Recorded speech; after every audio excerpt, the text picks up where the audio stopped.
All right, so let's start with the big story that we are tracking on WION at this hour, where after months of heightened tensions and also some serious concerns that Russia is planning a possible ground invasion into Ukraine, the American President, Joe Biden, is all set to speak with his Russian counterpart yet again in what is shaping up to be a very high-stakes video call meeting between the two leaders.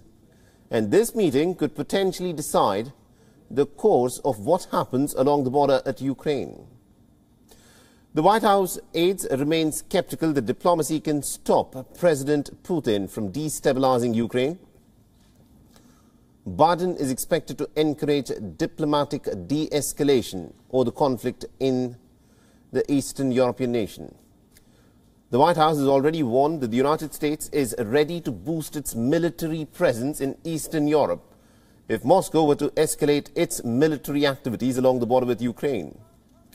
Meanwhile, the leaders of France, Germany, Italy, Britain and the United States have expressed determination that Ukraine's sovereignty should be respected, and they've also committed to act to maintain peace in Europe.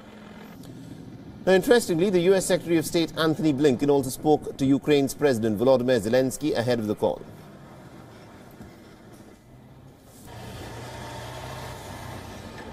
We've also been clear, and we've heard from our allies, our NATO allies including, that we believe there is an opportunity, a window before us to resolve this diplomatically, chiefly through full implementation of the Minsk agreements. That is our priority. That is where we wish to invest our efforts.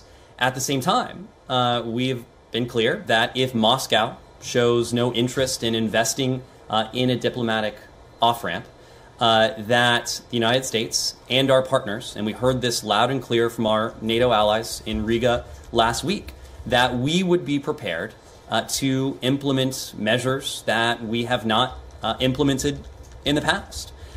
Specifically, should Russia follow this path of confrontation and military action, we have made clear to Moscow that we will respond resolutely, including with a range of what we have called high-impact economic measures that we've refrained from using in the past.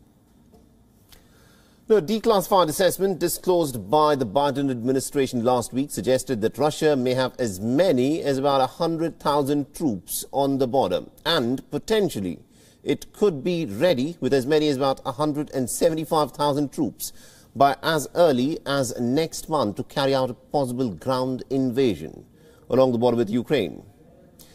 Now, US intelligence officers in fact fear that Putin could in fact try a three-sided pincer invasion into Ukraine. All right, so it is a much big high-stakes video call that will, of course, take place between the American president and his Russian counterpart, Vladimir Putin. And to get us more insights in terms of what can be expected when the two world leaders, of course, meet over this video call, we're joined in by our correspondent, Nick Harper, who's joining us live from Washington, D.C. Nick, thank you very much indeed for joining us on this broadcast on WION. Now, this, of course, is a much-anticipated meeting, especially in the context of the tensions that are escalating along the border with Ukraine.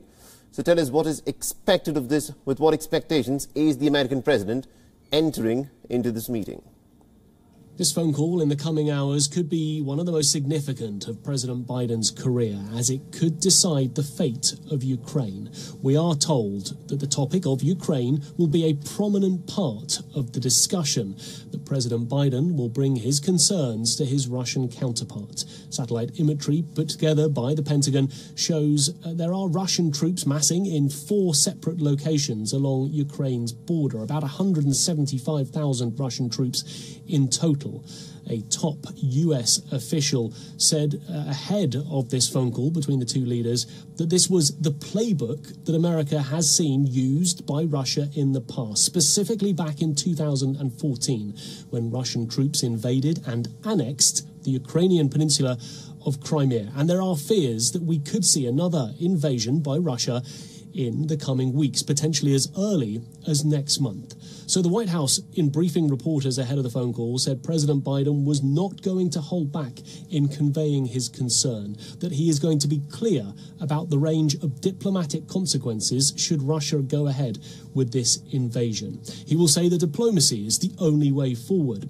But we're also told that President Biden is not looking to escalate the situation with the Russian president. Instead, he's trying to move the US-Russia relationship to a more stable footing.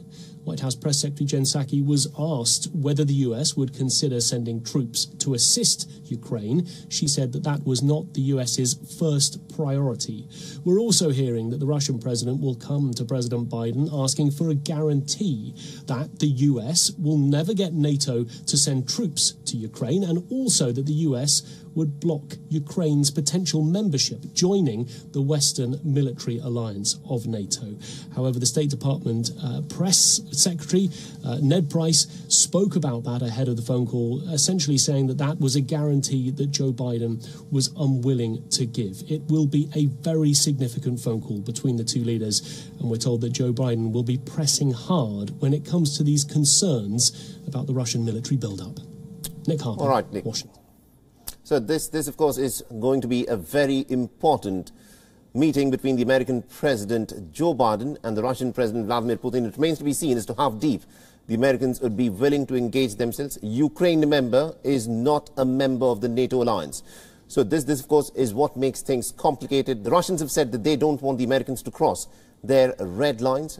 So how far will America get involved with the escalating tensions in Ukraine is something that remains to be seen. That, of course, will be the big story as we'll continue to track the dialogue that is expected to take place between the Russian president and the American president. WION is now available in your country. Download the app now and get all the news on the move.